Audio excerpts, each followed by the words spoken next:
To show you something, the difference between flower buds and cactus pads, new cactus pads on a cactus. So these are Opuntia Cactus in our cactus garden. So those are flower buds right there. These are cactus, that's a cactus pad coming out there. I have to watch the slugs on these guys. Those look like flower buds. Flower buds are more round. You can see that's a new pad coming out there.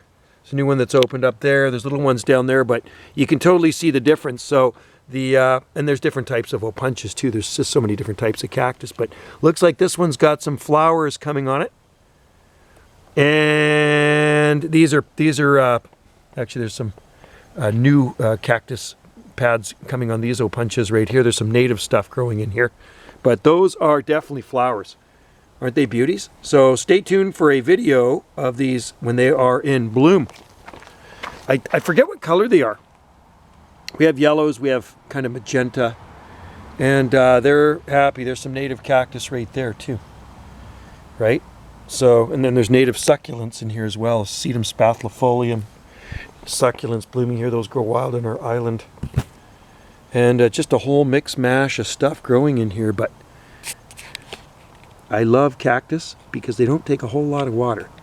And it gets pretty dry here in the summertime. So anyway, stay tuned. When these guys are in bloom, you will see it.